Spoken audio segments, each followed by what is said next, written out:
Hey, everybody. Welcome to the Improv Network podcast. This is a series of conversations aimed at making stronger connections throughout the improv community. I'm James Quesada. And I'm Bob Wick. We are your education team for the Improv Network. You can go to theimprovnetwork.org to check out all sorts of really great resources, including blogs and interviews and an improv FAQ tab with these videos and conversations, as well as a lecture video series, and create yourself a profile for your team, profile for your theater. Festivals, they're happening virtually. Some of them are gearing up to do it in person. Yeah. So check it out. And we have a special guest today, also a board member and content manager rather, for the Improv Network. It is Laurel James. Hi, thanks for having me. I'm so excited to finally be here and not just be lurking and watching. It's great. Yeah, we appreciate both. We appreciate both. It's true. Yeah, can't go wrong. What are we doing it for if it's not the lurkers? If it's not me quietly on my phone, yeah. That's how this is meant to be consumed. Quietly in some weird spot with your phone, no one around, just me and James is talking sweet prov to you. And then that's perfect for me. Sweet prov. And our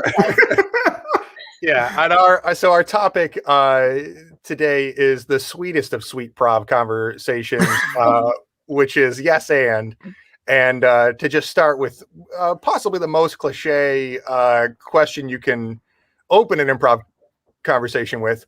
We're going to start with the question of what does yes and mean to you?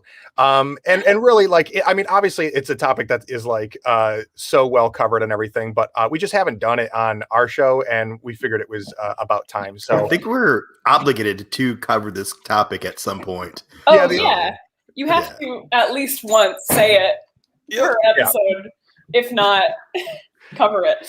Sorry, I realized cats were going to terrorize me if I left that open. Cats are welcome. And anybody we've interviewed who has cats does the walk and talk, so we're very used to it. And anybody watched the Chris Peterson episode, we're very, very used to this. My cat has figured out. She has an automatic feeder, and she's figured out how to, like you would with a vending machine, put her paw inside of it and tip the thing until food pops out. Huge disaster, very loud, but gosh, what does yes and mean to me?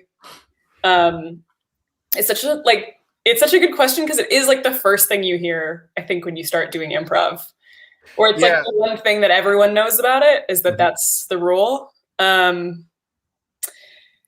I don't necessarily think of it as, and I think most improvisers don't, as you start to perform more, I don't think of it as like I have to agree with everything my scene partner says, but rather just like they're smart enough that I believe the reality that they just made.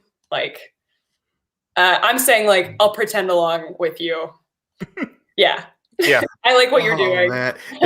Instead of a scene, we should just call them pretend alongs. I like that so much. My boss always says, the little skits you should do. And it's like, your boss is my dad? Yeah. Everyone's dad is my boss. Yeah. But that kills me, because I'm like, if it were written, it would be different. Yeah. We wouldn't have to agree so, strongly. Yeah. And I suppose we should make sure that let me give a quick definition of yes and, just so that we're covering our bases. Yes and is the sort of age-old golden rule of improv that says yes, accept what your partner is establishing or saying or doing is the yes part, and then and is that you want to build on that reality. So it's to agree and build. And really one of the ways that I will sort of explain it in workshops, especially for like first level, or if I'm doing like a corporate workshop, it's like we just don't have time to negotiate like the idea. So it's just easier to kind of start by being like, if someone is brave enough to make a choice, then let's just be like, cool, thank you for doing that. Yeah, let me also add to it. That's really what it's about. Is it just shouldn't be like a negotiation at the beginning of a scene to kind of like what do you call it, sort of like tiptoe or like give and take compromising with like what you think it might be. Exactly. The first agreement is, what is the scene about, and then we can move on, because if you keep on negating, we won't get there. We're going for a ride. Let's just get in the car and go. Or even further along, like sometimes I think you'll see very beginning improvisers be like, what? That makes no sense. You just said something else. And it's like, it's going to take us longer to do it this way, to negotiate what is and isn't real if we're saying that. But it feels like shorthand for being like, sure. You know what I'm really realizing in this moment is that it's so much more really of an acting tool, because you have to act like things are true, right? So like I think maybe early on, something that like is tough for people, where yes and is a really nice and easy principle to start with, is what we're just talking about, is that sometimes the tendency can be to like negate or like redirect or try to come up with the best, funniest idea of what's going on, and maybe part of that is that people who are brand new to improv don't always realize that it is theatrical, and depending on like what school you're starting with, how much like sort of performative non-scenic games you're doing, like short form and whatnot, it might not always be like people might not get into it realizing that like, oh, it's mostly acting. Like if we're doing a scene, we're acting. And so yes and is like, don't forget, act like it's a scene. Like act like you're there with that person. Yeah, I was just talking to a friend who is not a comedy person, but they were saying, they were like, I don't think I could ever do improv, because like, what if you have to do a scene with someone and you hate all their ideas? And I was like, then you'll hate the whole thing. That's the whole thing. Sometimes someone has an idea and it's not good, but you have to make it good, and you have like a few minutes to do that. So I can't imagine being like, we're at the zoo. Nope. Okay, well, let's not work the zoo. I don't want to do that either. Okay. And I've seen those scenes happen, and I feel bad for everybody in that room. And I think that's why like basically just piggybacking what you both said, we are so strict in the beginning of this process. So like, just say yes, and then also say the word and, which is the and part, I think can be tough for people as well.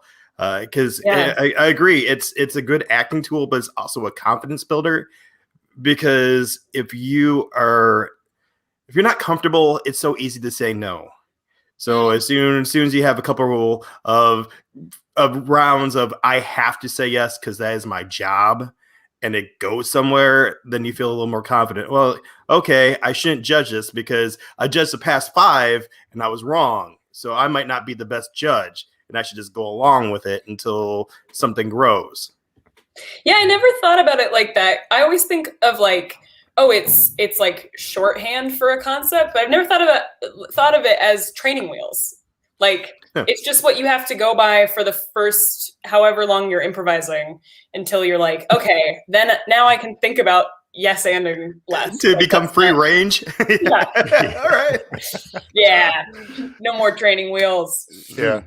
Yeah, Yeah. I think that that's right, and I think that that's where like there, at least my observation was uh, from what I saw maybe 5 to 8 years ago, there was like a big trend of kind of like almost rejecting yes um because people are getting too hung up on it, right? And maybe it's just because like schools and theaters were popping up everywhere, and there's just like more and more sort of like training programs that are churning out students, and so there's just like much more as the improv population builds. This is what I imagine is that like a lot of people are still, I think this happens with a lot of things that get taught is that they're still using the training wheels as if they're the end goal, um, and Yeah.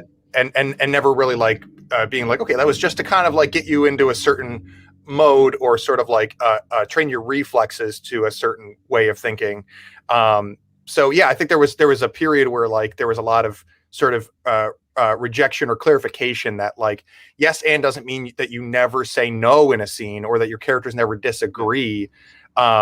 It's about the players agreeing, and not necessarily the characters. It's just that the players can't be at odds with each other about things. Yeah. Like I think that's why it happened, is it's so short and so easy to just repeat, but then it's lost like that context of like it's not actually about saying the words yes and it really is just about like agreement and acting and being there. Yeah. But it is funny. I do think, like, not intentionally, I just think some schools made it the whole thing. There's lots of like yes and t-shirts and like yeah, but it's like the first thing you learn. It's like day one, lesson one, and not like the whole philosophy. Yeah. Right. Yeah. Yeah. Could you imagine what if every scene in improv had to use that sentence or phrase in every sentence? But sometimes I swear I watch like a TV show where they're trying to portray improv, but the point is they're showing it done so poorly, and you literally hear the performers say like, yes, and we're at the zoo with my friend. Like, yeah, right. Yeah. Because when I think you're first starting out, you really do get hung up on that. So you're like, oh, can't say no. Yeah, even if it's a zoo. Even if it's a zoo. Yeah. So many zoos are lost at the beginning of improv. Yeah. If all your friends jumped off a cliff, would you yes and them? Think about it. You gotta oh shoot. Oh man, I had a thought and then I completely lost it. Wait, Laurel, what did you just say? I got hung up on the zoo thing. That's my fault. If all your friends jumped off no. Okay. The point before that, like because you literally hear people saying it. Yeah. Sorry, now we're back. Okay, so yeah, and I think the and part is really probably the most useful part of it, right? Yes. Yeah. The agreement, I think the yes is kind of confusing. It's probably the more confusing part because people interpret it as literally yes when it just has to be the spirit of agreement and playing along an earnest effort to connect and build with your scene partner. Yeah. And then the and part is really, I think, to me, like the more useful, like action oriented part. And I think that's actually something that people get really hung up on too.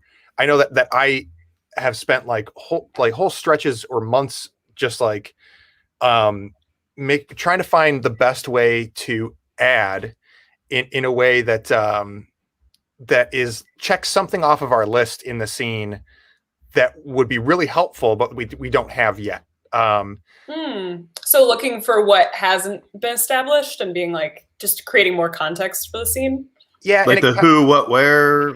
Location? That kind of stuff, but like I don't know, the longer or like the more distance I get from like the literal yes and kind of like trying to broaden things up, the more like the more variety there is into like what I consider on my checklist, and a lot of it is who, what, where. But it could also be something like we don't you know, we know what our relationship is. We know who we are to each other, but we don't know like really how we treat each other or if we really like each other. You know what I mean? Mm-hmm. So that kind of stuff. We might have. I don't know. I'll just kind of like scan for that and then try to like give the and that goes along with whatever I feel might be useful at the moment. Yeah, like what else would be? What else do we need to know to not just like who, what, where, but like why are these two people talking right now? Is like I think you can build that step by step, and rather than be like, well, it's tax season, so here we are at the big bank. I kind of love those moments. I know it's not great, Prov, but I kind of like, well, here's some information. I always love, you're going into a conference room scene if someone's like, everybody get in here. But I have never in my life been asked into a conference room with the phrase, everybody get in here. Like, who is your boss? Well, you usually know when the conference is going to happen. Right. They're like, guys, it's 2 p.m. Can we? Yeah. It's not everybody in. Yeah. Waiting on you, David. Right. Whenever you're ready. Come on. Yeah. Maybe like in a Willy Wonka type situation. Everybody, put down the never-ending Godstoppers. Get in here. Yeah. And like, oh man, in a scene like that, it would be so great, I think, if someone added the context of like noticing that. They're like, man, Steve is always like bossing us around. It's like, we know we have a meeting, adding like, how does everyone feel about that? He says, right. Everyone get in here. We should check in with how we feel about that, boss. Yeah. Boss. Yeah. So things like that is how we feel about it is like each other or the situation is a big one that tends to be like come up.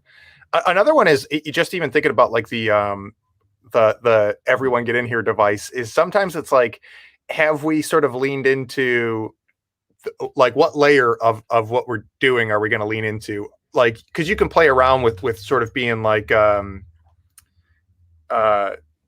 heavy-handed like that, and just kind of like be more broad or silly, two-dimensional, or you can kind of be like maybe we should lean into grounding it and making it more about like the emotion or like relationship history of the people involved. But like even just making a move of being like that might be something that I'm like, what's a good and here? And that might just be saying something else cliche of like, let's go around the table and everybody give their fourth quarter reports. Like, Oh, the Johnson reports? Of course. It's always the Johnson reports. And it's that is the biggest account in improv. It's I've got to meet this Johnson. Yeah. Kurt has a really good question here. Hey, Kurt, always good to see you. Or at least your name in the comments. If your scene partner presents more than one new piece of information, do you tend to immediately run with both of them or pick one and maybe put the other in your pocket for later? That's a great question. Ooh. I say both only because like the audience heard both. So you can't save stuff for later. You just have to hope that like you get to add it back in before the scene is edited. And I never save stuff because I feel like no time like the present. It's nice when things come back around, but I'm never like, I can save this. Yeah. And I think I don't know if this is necessarily a pet peeve, but something that sticks out to me as like not comfortable when I'm watching improv is someone will be like, my best man just died and it's my wedding day. And someone's like, it's your wedding day? Oh my God, show me your tuxedo. And I'm like, yeah. Or like there was something so important, we glossed over it. Yeah. Just like, if the audience heard it, I feel like that's part of why the yes component is so important, is you have to be like, yeah, I understand. Yeah. Go ahead, Bob. Oh, I completely agree. But I also do the thing where I pay more attention to maybe what I think is more relevant to the scene right there. Totally. But almost as a red herring, because then I'll keep on. At the end, I'll make whatever I glossed over like more important, or something I maybe interactive with physically. So using your example, I might be preparing for a funeral or the body while we're talking about your wedding. So it's that like, yes, yeah, and do an autopsy. Why? Well, but it's your big. Hey, it's your day. Let me do the autopsy. I've got this. You get ready. I got this. Do you need a new best man? Because I'm your guy. You know, like. Yeah, I like the idea of being like, I've got us. I'll find someone else. Yeah. That's a fun way to address both things without like, they're not separate. They're like all part of the same context. Yeah, that's probably the most ideal way to do it. I think honestly, I probably lean more toward like trying to pick one for a couple reasons. Just for myself is one, if I get too like in the habit of trying to think of the sharpest, quickest way to like justify and combine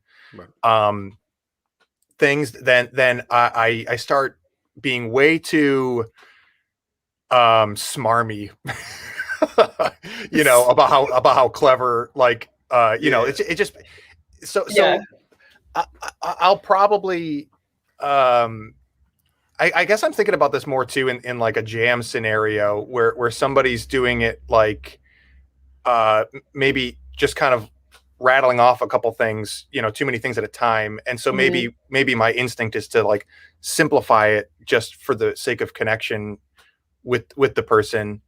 Because then, for me, I just, it's too tempting for me to be like, okay, now I'm in like justification mode and just like running analytics in my head, I know what you mean. Like lately I'm trying this new thing where like, I only justify what I said, and I'm trying to be like, hey, Tom, remind me why you have the whatever, and let them do their own justification. Because sometimes if someone gives you too much, I'm like, oh, this guy's a clown who has 3 kids, and like, I'm like, how does it all fit?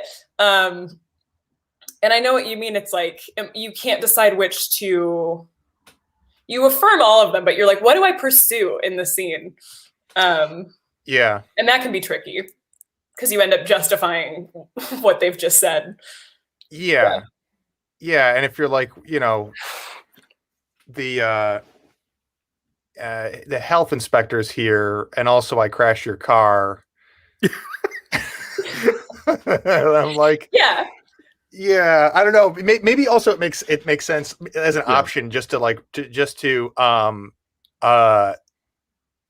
there's the reality similar to what we're saying about like the everybody get in here is like just always thinking about like how do people actually react to things. Totally. An honest reaction to that, I would be like, okay, first of all, I'm going to go do the health inspector. Second, don't think I forgot about you crashing my car. And I see what you did by telling me this at the same time. Or another great move, which is my favorite. I just have a breakdown. I just can't handle today and just start crying. Now you got to deal with the gift you gave me, buddy. It's like you gave me 2 huge problems. And if that happened to me, I would legitimately be like, this is the worst. and I can't even count on you because you can't even handle driving the car. So now I can't give it to him. Yeah, I guess that's also like, if I'm in that justification mode, then I'll sometimes the other thing that'll happen other than being like super analytical or whatever is that I will end up trying to do things too fast. I'll make a game out of how quick and sharp can I respond to something. So it's hard for me to balance like being in that mode and then pacing myself or letting things breathe. Where exactly what you said, Laurel. Like if they're like health inspector and the car, to just be like, like in real life, you're like, yeah. just I'm sorry. Yeah. Yeah. Back up, like the health inspector Yeah. is where, and where is my car? Like, you know, I do. Yeah. I mean, I do tend to do that. I don't think it really impedes yes anding, but if someone hits me with something like that, I will say like, wait, what? Because I genuinely like, actually, I need you to say, can you restate what it is that you're giving me, just so I'm clear? Yeah. You crashed my car and the health inspector. Okay, cool. Yep. Yeah. Which, unlike everybody get in here, is something absolutely some would say in that situation. Like, wait, what? Why? Yeah. Wow. I am so confused at this reality. Or like, why didn't you wait to tell me about the car? Right. Yeah. Until the inspection's over. I don't know. I don't like to keep secrets. I don't know. Yeah. It's also funny to me that we're the three of us are all focused on like, is the car okay? Whoever this person is, we're not like, are you okay? Well, Like, I own the car. I don't own the business. So yeah. And they walked in here and said, Yeah. Yeah. They're doing fine enough to tell me about it. Where's This my is car? such a funny. This isn't the exact. I have lived this scenario. I was at the fairgrounds with my family as a kid, and I had wild food poisoning. I was throwing up at the fair, and my mom came back and from, I don't know, wherever she was, she drove to the fair. She pulled my dad aside. She goes, I crashed the car. Oh, and he no. was like, you say that now? We can't drive home this puking child? So, it can really happen. It's a real, I crashed the car. Wow. Okay. He had it for 3 days. It was, yeah. Wow. Yeah. I've seen it in real life. Yeah. So, I want to come back to the idea of like the and part of things, because like Laurel, for you, what are some ways that like I feel like a good criticism of some of the like real fundamental improv principles, like listen and give and take, and to a certain extent the yes part of yes and, it's like they're not really like action devices, right? So like, I don't know, what are some ways that like the yes and idea, like what do you do in a scene to help build? I mean, I think that is great to broaden it from just sort of verbally yes-anding. Yeah. I think space work is like such a good way to do that up top. Someone's washing dishes, you're drying dishes. And you don't actually know what the scene is about yet, but you have this one piece. So like you can get there with the rest. I also think like a way to and someone without really like is creating a character that is like enough of a person that you have a dynamic. So like I try not to be like neutral going into a scene. I'll at least have an emotion or a physicality or a way that I feel about this other character I'm with, because then you've built at least something. I might not know, it hasn't been named yet, like that's my brother, but I know I'm furious and we're washing dishes. So maybe like we're grounded and we have to do dishes every day for 6 months or something. But I feel like once you just add any small brick, then you can like slowly build. It doesn't all have to be as explicit as saying like, well, brother, we're grounded now because you know. Family, come in here. Let me tell you I'm grounded. I also think like the audience and your scene partners are like give them a little more credit than that. You can tell you're probably in the kitchen because you're washing dishes, and like so you've already built something, even if it hasn't been so explicit, I guess. Yeah. How do you have ways or a way of describing like do those sorts of thoughts still occur for you in while you're improvising, that like you kind of have the explicit realization or choice in your head, and then like do you have to like kind of pare it down or like basically translate it into something more like simple or indirect, you know what I mean? Like I'm curious about that. I think so, because I think people don't. I mean, I don't think it's wrong, certainly, to be like, this is exactly what's happening. Right. No one will ever be like, why did you tell me what you thought was going on? Right. But I do think, like, we're washing dishes. I'm angry. And if it occurs to me this person might be my sibling, rather than saying sibling, I'm like, mom is furious at us or something. And I think just like, as you improvise for longer, that that math happens faster.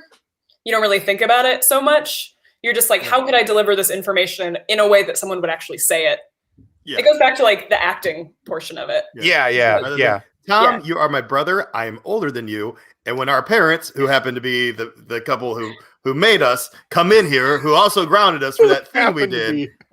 But also, it's like, I do want to see the scene where that character exists. I do too. Like, we know, Bob. He grows up to be your boss. He says, "Come in here, guys. Yeah. We're having a meeting."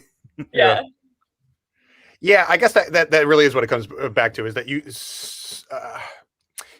at a certain point you'll get out of like the writing mode, or like the words or like sentences that occur in your head that like would be heavy-handed, or sort of the mechanics of establishing what's going on, and you'll get more into the acting mode, which is more intuitive and more act as if there's not as much like dialogue preparation. It's just like role play. Totally. Yeah. I'm just wondering, and I don't know, like, I guess maybe it's something for me that like, I just, if you could find a way to bridge that gap for people that are developing, in a class program or something, it would really go a long way. And I know there's like exercises and whatnot, but I just sometimes I wonder if there's like a yes and type thing, maybe something like the if then. But even if then, the idea of this is true, then what else is true is still like sort of analytical, and it sort of like implies that what you're doing is like doing a fill in the blank in your head, and then being like, and let me introduce that to the scene. And I think it's like that is what you're doing, but then teaching it like that makes it, really hard to let go of. That's I feel like where people get caught up. Whereas like I feel like what it actually is having a really malleable picture of what's going on. So like in this, fake scene we've created, like in my imagination, that's my sibling. But if they say something that makes it clear they're my dad and we're both in trouble with mom or whatever, it's just being able to like add that to your picture. I go like, now I'm seeing you differently. Whereas I think instead the thing that gets hard about that is like, it puts too much pressure on you to change the script that you had. Right. Yeah. I thought it was this scene and now it's not, and I don't know how to fit that into my picture of what's happening. Yeah. And then you go, yes, you're my dad and you're my sibling. Yes. Or unless you call that person by, like bro or something. Yeah. Then it's like, oh, this is an interesting relationship to me, because this is one of those dads who want to be more your friend than your father. So how can we push this? And then we can play that game, because I don't think what you were thinking isn't true, because if you see it, and if it's a story that you who are within the scene see, the audience has, or I would believe the audience would see it as well.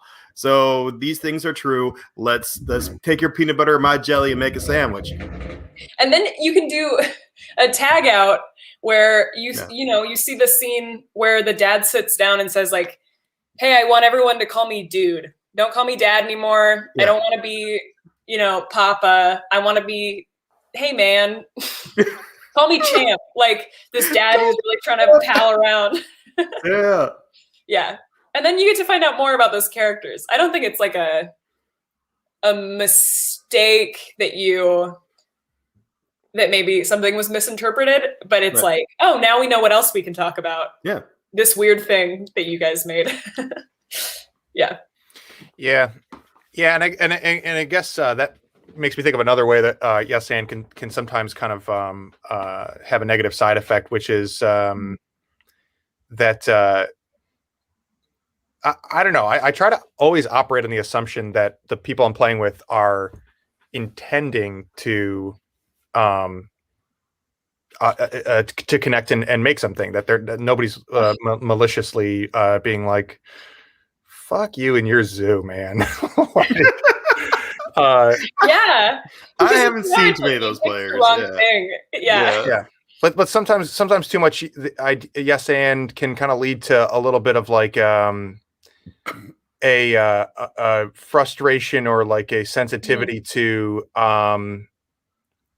like blaming each other when things are miscommunicated, which is gonna happen, and there's tons of scenarios that are honest miscommunications, or like you know, the bro dad scenario is like you know, you say bro first, and then your partner establishes themselves as dad, and then you go like yeah, well, I'm glad we're such close friends or whatever, or like, or you have the like I want you to be able to call me bro, you know.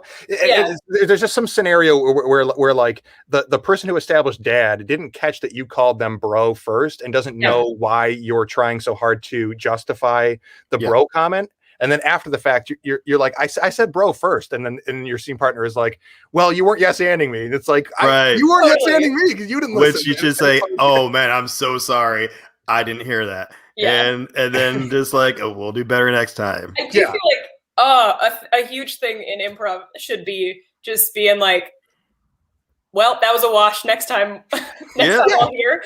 But then I also think like, I felt like when I was in a classroom setting, that kind of stuff would happen all the time. And then once you start playing with the same people consistently for like years at a time, that stuff stops happening. And I think it's because you like, not just that you're listening, but like they communicate in a way that you understand. You two have like practice communicating with each other. Yeah. So, you know, I'm like, how could I sneak in to make sure that he knows I said bro or something? Yeah. But as far as like in a jam setting, I feel like this stuff it's really hard to practice that because it does create more miscommunications. And then you're like, I don't know how to show someone that this happened if they don't know. I saw a great scene once that made me laugh so much, and it was a huge miscommunication. It was a scene, and the first line was, I like the cut of your jib, which is like a saying. Yeah. And then this guy was so ready to yes and, but misheard completely, says, I'd like to come to your gym. Well, I mean, and I was like, makes sense. So those are the first two lines. I like the cut of your jib. I'd like to come to your gym. And I was like, how could they make this work? This has been so strange. I don't think either of them knew what happened.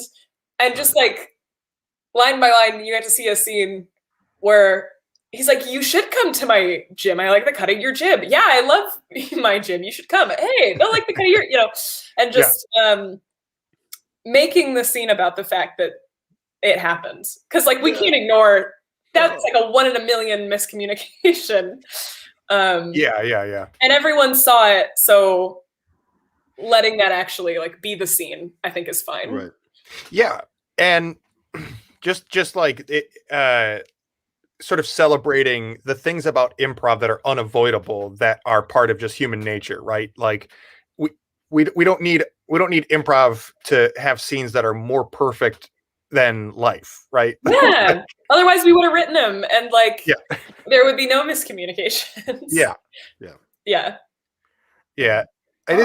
Go ahead, Bob. And some of the best stories are those moments in your life that you do make those silly mistakes. So why can't your characters have that? Like, I have a book of lyrics that I screw up on a daily basis. I believe these songs should be written the way I see them, but you know. I got notes. Yeah. But that's fun. That's a lot of fun. And I also think if you heard it one way, the audience, there's at least one person in the audience who had the same miscommunication. So, yeah.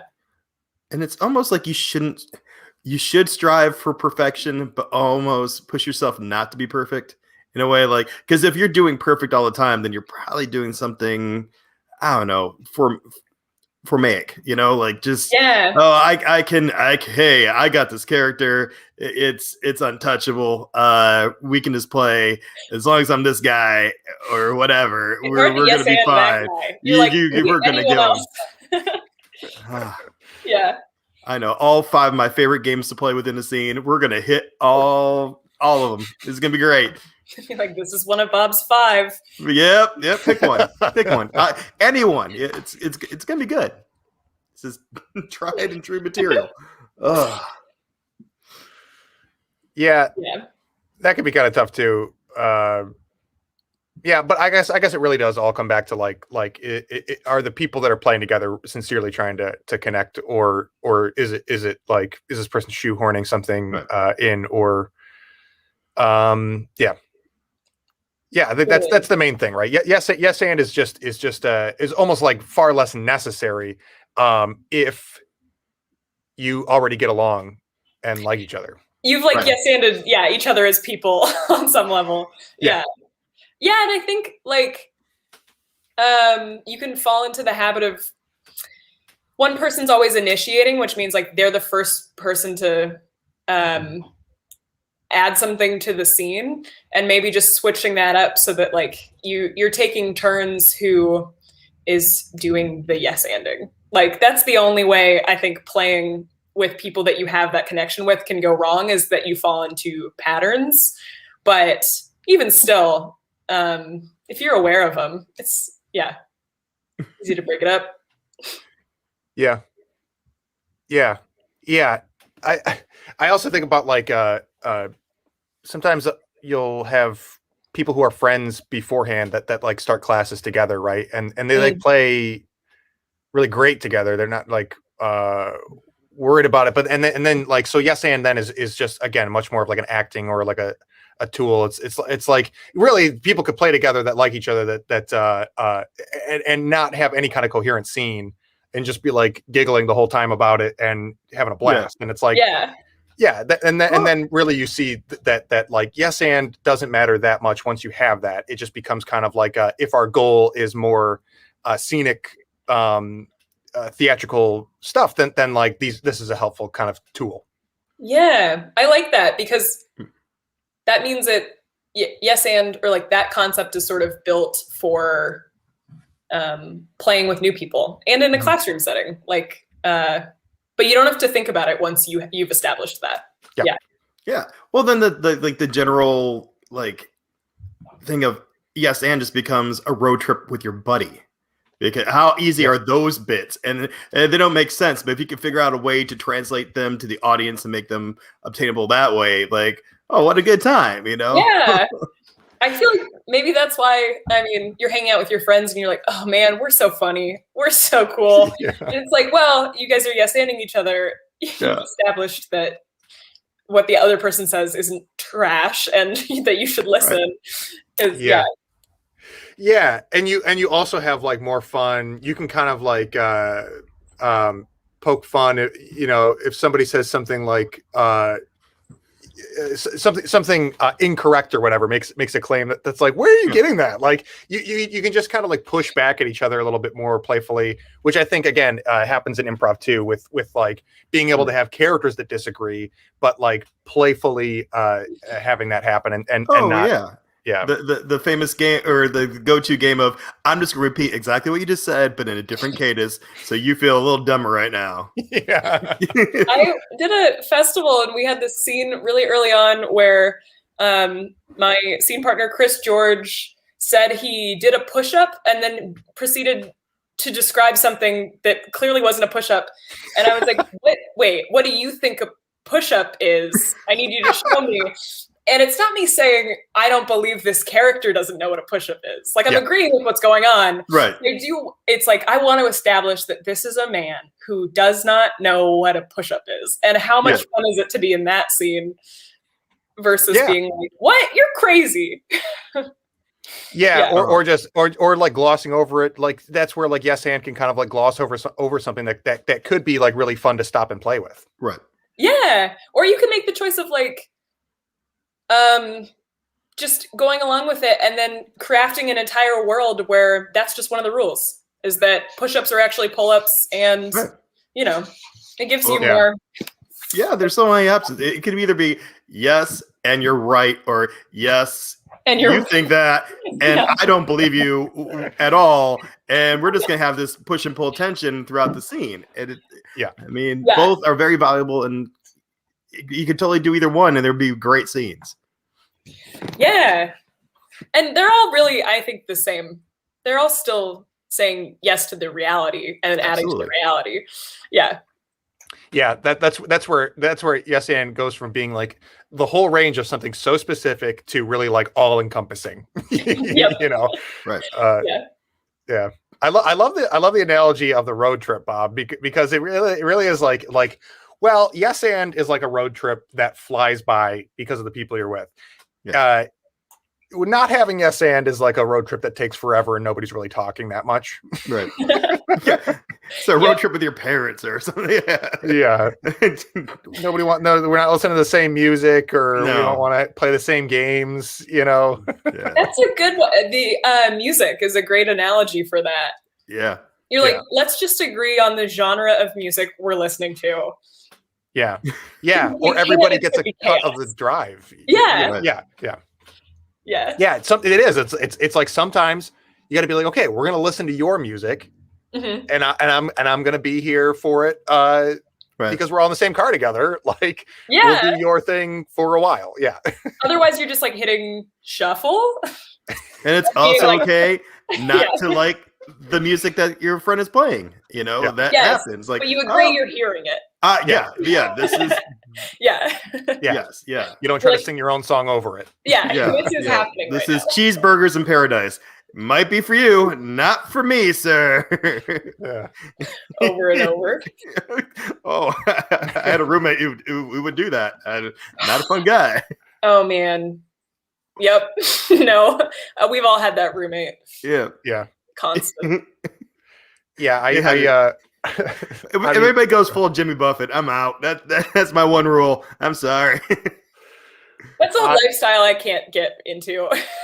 No. Is being a Jimmy Buffett type of person, but I lived in a house in college, and our roommates would have parties. It was a house of like 7 guys, and at the end of the parties, there was a couple guys who loved to just play. I don't know if it was like something by Journey or Pearl Jam, just the same song like 10 times in a row, like honestly, maybe more. And my good friend and I, who shared a room together, we decided that we were going to get up and go to work in the morning. Because we worked together, and we were like, let's we turned the sound system on in the basement, and we blared one of those songs on loop, and then we locked the basement. Trying to condition him not to like the song anymore, or was that the best day ever? Like, just get back in being like, because the thing is that I guess an important part of it is it was during a time when my friend Joe and I were trying to sleep so we could work in the morning, and they would be up partying until like 3 or 4 with this song on a loop. So we would then get up early and play the song on loop in the basement while everyone else was trying to sleep during the middle of the day. That's fair. Yeah. Oh man, I love that you locked it. You're like, figure that out. Yep. I had a downstairs neighbor who would play. She would start the song over and over, and then like it would be a little different, and then she would start it again. I couldn't figure out why this was happening. And it would always be in like the middle of the night. And I came down and knocked on her door, and I was like, hey, it's like Monday night, 2 a.m. you're repeating the same Justin Bieber song. I got to know what this is. Why is this happening? And she said, oh, I'm a DJ and I'm just practicing. And I was like, you should not be practicing playback of the same practicing song? putting in your headphones? The buttons? Like, yeah. Yeah. Yeah, I really was like, headphones. That's headphones. it. Yeah, most DJs have them. They're not that expensive. Yeah. I know we're off into and we are. I think we're done with yes and, but we're yes and in the conversation. Yes. Yeah, because I'm curious now. I think it is maybe a pet peeve of mine when people listen to the same song over and over again, because I think it's a type of personality or like music enjoyer that where you're like, I love this song and I'll listen to it over and over again. And a song will get ruined for me so fast if I listen to it more than like two or three times in a row. And then I'll need a break from it. Are you two, what camp are you in? Are you able to listen to your favorite song just like on repeat forever or not? What about you? You know what? If I first get into a song, I will hit repeat for a while, but that usually doesn't last. Like it wouldn't like I wouldn't be like, hey, every time I have a whiskey, I got to hear this song over and over and over again. No, it'd be like, oh man, it's just something about this song is hitting me, because that's my relationship with music. Like if I'm in a mood, this is what I have to hear. It's almost like having a craving for food. Like I'm feeling upbeat. Let's hear something upbeat. Let's get into it. Let's hear some Sgt. Pepper. I'm in. Again and again. Yeah. Again and again. Like, well, it's 3 songs in a row. It's all right. Then I switch it up, Yeah. or if I go through a breakup, which probably will never happen to me again, I hope. Yeah. The go-to song. I am that sad guy. Yes. Yeah. But overall, no. I try to mix it up.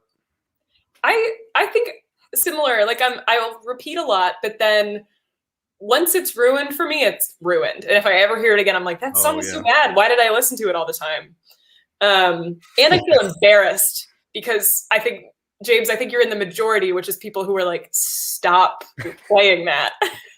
So I try to only do it in my headphones because I'm like, no one needs to know. I don't think I have any ruined songs. Do you guys have ruined songs? I don't think I have any. Oh, yeah. Yeah. Yeah, I'm trying to think of a good example. I'm trying to think of a song that I used to like love, and now I'm like, stop. I think there's songs that outgrew. Like me in 6th grade, Ice Ice Baby was dope. And honestly, if I hear it now, I kind of like it. So it's not ruined. It just goes farther back on the shelf. It just, I'm not reaching for it. It's just if it pops on, pretty good. I can snap my fingers to it. Yeah. Because that's how old people enjoy music. Snapping their fingers. Yeah. I bought a lawnmower yesterday. I'm starting to feel that now. Dancing really did used to just be like, yeah. Don't move your feet. Yeah. It's the shoulders up. Yeah. Yeah. Well, in their defense, most music didn't have real lyrics to it. Just like we're talking about like the 40s where they just like doo-wopped and stuff. Yep. Yeah. Who put the bop into bop the bop? What is that? Yeah. It sounds great though. Yeah. Yeah. I'm gonna say Crazy by Gnarls Barkley is a song that was like super popular and people played over and over again. And it was a really great it was a jam, like maybe one of the most like sort of viral songs in the last 20 years. But one, I listened to it so much, or I had to listen to it so much because everyone was playing it everywhere, that I realized how lame the lyrics were. And then it just got really cliche, and now it's like the butt of a joke. I think for a lot of people, and for me, I like, it's a song that I thought was really, really great, and now I'm like, this stupid song. Yep. My dad, who was in his 70s, I don't know if I've told you guys this story. He recently told me that out of all the music he's ever heard in his life, the song he loves most is Despacito. If you remember when that came out. Yeah. Yes. No, what is it? It's Justin. Well, the Justin Bieber one, or the he doesn't one. Like the Justin Bieber one. Okay. It's a song that's somewhat in Spanish, somewhat in English, but some of the Spanish is not actual Spanish either. So it's like, I don't know. And it's literally just about having sex on the beach. And my dad thinks it's the best song on the planet, and that ruined it for me forever. Yeah. That's over. I can never, if I hear it ever again, I'm like, oh no. Yeah, that's weird. Yeah. Why does he connect with that? Yeah. Yeah. What's another one is Third Eye Blind's Jumper. Oh my gosh. Yeah. And I think that one got ruined for me because like and actually I don't know if it's actually ruined for me because it's real. I actually love Third Eye Blind, and their debut album, which has that song on it, is one, like, I would argue, a perfect album. So good. Yeah. But that song is everywhere. And people sing along to it at parties and stuff, and it's like a song about suicide, and like and so that ruins it for me in public. But then I'll jam and sing along to it like myself as if it's like a feel good anthem, because it is. It's I get why it happens, but like that's one where I'm like, this song. You wag the finger. Yeah. Do you think there are like OG Sweet Caroline fans who are like, people always sing it now, or like Sweet Home Alabama? They're like, everyone knows it. Yeah, there's got to be. Yeah, have you ever seen him played live? That's a feeling. The last concert I went to, because I took my parents to see Neil Diamond for their 50th anniversary. Amazing. And yeah, the average age was about 65, 70. But man, everybody sat down until Sweet Caroline came up, and it was almost like a cocoon type situation where everybody came alive. And man, he got every bit out of that song. It went on for like, I think it's like a 4-minute song. He does it for like 18. He can't not play it. Oh, I'm surprised he didn't open and close and middled with it, Yeah. Yeah. And that, my dear audience, is how you yes and a conversation. That felt like a road trip with my friends. So thank you guys. Love it. Yeah. I mean, I want like if anybody wants to chime in, I would be curious to know how many people are in the camp of like can and will listen to a song on repeat when you have a new favorite song, or hates doing that and gets annoyed if they're around it too much. Because you might be right, Laurel. I might be in the majority, and that's why there's playlists and radio stations. Headphones exist. Right. Yeah. I would also like to hear what is a song that you used to love and absolutely can't listen to anymore, or one that you will never give up. This is in the camp of Sweet Caroline, in that it was like a sing-along song. I don't know who it's by. The song Holiday Road. Okay. It's the one that's like, it's in like Keeper by the Dozen or something awful. I thought you were doing the beginning of Caddyshack. But similar. National Lampoon's Vacation. It is almost exact. It is perfect for that. And I went on a road trip where we gave one person, they were in charge of the music, and they played that for hours. Oh no. As like a great prank, but I really was like, I actually could never, if I ever hear this song again in real life, I will pass on. Like that's, it's the detonate button. Self-destruct. Like, no more. Yeah. I think for me, there's a ratio of Blurred Lines. I love that song when it first came out because it reminds me of the Marvin Gaye song, and it like hey, like you can dance to it. I still got it. But they overplayed it for like 2 summers in a row, and then I have not listened to it since. But it came on the other day, and I was like, okay, I still kind of not as much as I initially liked it, because like it just won't never be that level again because it got oversaturated. But I still don't hate it. Don't hate it. Yeah. Well, and Kurt says that he needs to put songs in jail for 5 years, and that is like, if it gets overplayed, put it in the song jail for 5 years. Seriously. Yeah. Because after 5, you're ready. I'm ready to hear Holiday Road again in 3 years. Yeah, I go look up Holiday Road when we're done. Oh yeah. Oh yeah. And then I'm gonna take my best shot at saying Kara goes the low says Karagaz, could be Karagaz the low, says that when I have a new favorite song I try to learn how to play it on an instrument, which actually I agree with that. I will play a song over and over again and never get sick of it, just like learning and playing it on guitar. Well, but then your interaction's different. Yeah. But it's interesting to me that I really dislike doing that for listening to like the music, but playing it, there's so many songs that I never get tired of and have played over and over and over again. And do you feel like once you know it well, then if you hear it not played by you, but like the recording, you still like it?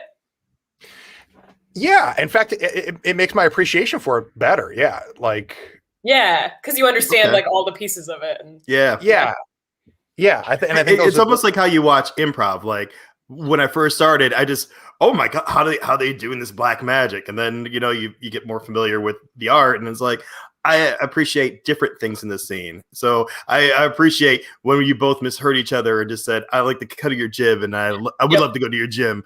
Something about that is magic to me. I know it on paper is not a great scene, but to me in this room right now, that's fantastic. It's pretty good. Not to plug a podcast on a podcast, but do you ever listen to Song Exploder? Oh, yeah. Yeah, I think that it honestly is kind of relevant to improv in that like you get to see how people create a certain song and all of the pieces that go into it. Check it out. Yeah. James knows what I'm talking about. Yeah, absolutely. Speaking of plugging, is there anything you would like to plug? Not that you don't already plug the Improv Network. But yeah, no, thank you guys so much for having me. Yeah, thank you for joining. This is a great conversation. This has been fun. This has been great. Are we at the vacation spot yet? Is the ride over? Here. Okay, cool. Ride over. Thanks everyone so much for tuning in, for chiming in, and we will catch you next time on the Improv Network podcast. You can catch us here streaming on the Improv Network's Facebook page and Improv FAQ on YouTube every Sunday at 1 p.m. Eastern. Thanks, y'all. Have a wonderful rest of your Sunday, and we'll catch you next time. Bye.